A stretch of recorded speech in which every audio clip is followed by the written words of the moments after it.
Subok na sa mga matitinding bakbakan ng ating pambato na tubong Davao City. Dati pa kung saan ito nakakarating. Dumayo ito saan mang sulok ng Pilipinas. Kaya laking tuwa ng kampo ng ating kababayan noong nabigyan ito ng pagkakataong mapalaban ng title fight sa bansang Japan.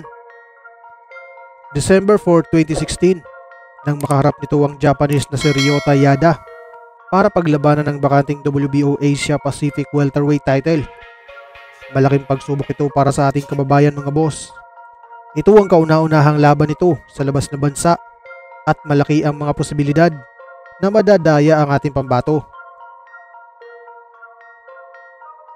Ang ating pambato mga boss na si JR Inson ay may kartadang 12 panalo, walang talo at 8 dito ay tinapos via knockout.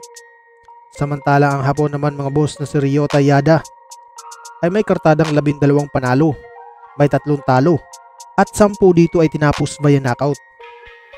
Huwag na natin patagalin to mga boss, bakbakan na agad.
Sa round na ito mga boss ay nakascore ng knockdown ng ating pambato.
Dito nga mga boss ay bumagsak na naman ang Japanese dahil sa sunod-sunod na mga bitaw ng Pinoy na kumunikta lahat sa mukha ng kalaban.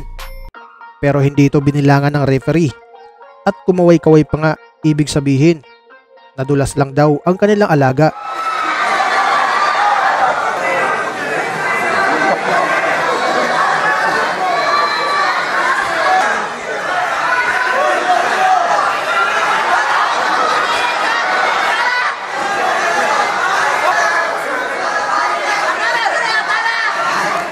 Dito nga mga boss, lubhang malaki ang pinsala na nagawa ng Pinoy sa mukha ng Hapon.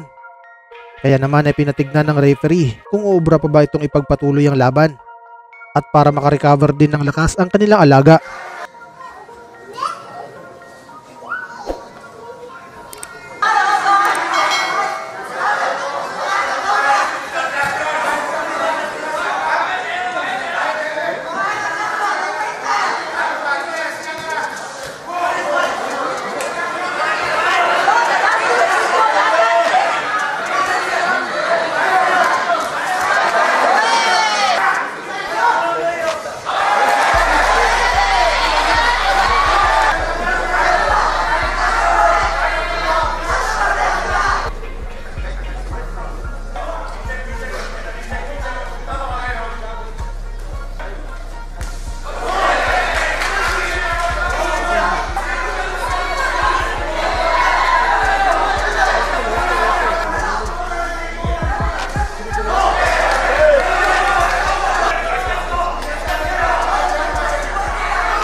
Napansin nyo ba mga boss?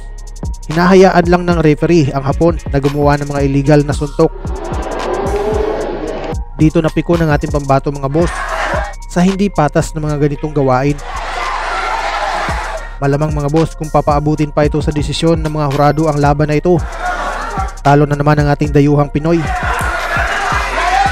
Kaya naman nag-adjust na ang ating pambato at naging kalkulado na ang bawat bitaw nito.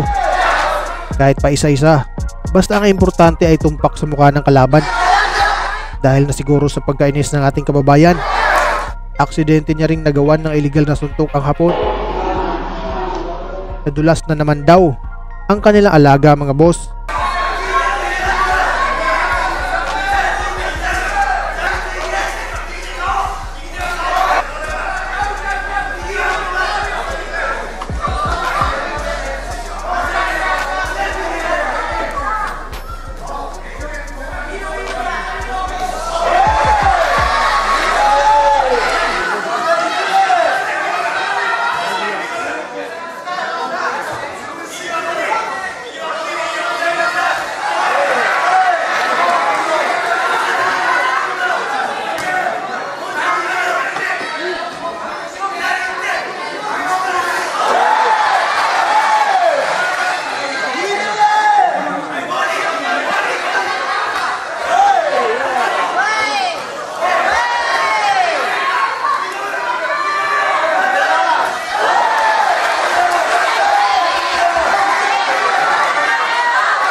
Epektibo ang overhand left ng Pinoy, kaya inuulit-ulit niya ito mga boss hanggang sa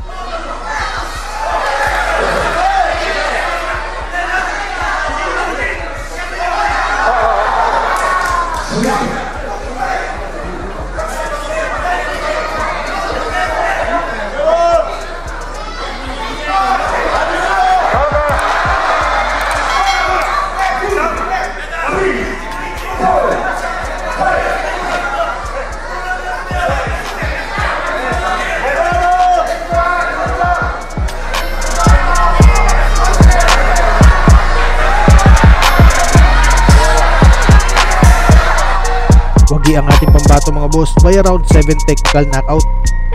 nasungkit ng ating kababayan ang nooy bakanting WBO Asia Pacific Welterweight title. Hanggang dito na lang muna ating video ngayon mga boss. Maraming salamat sa inyong suporta. Mabuhay, ingat po, and God bless.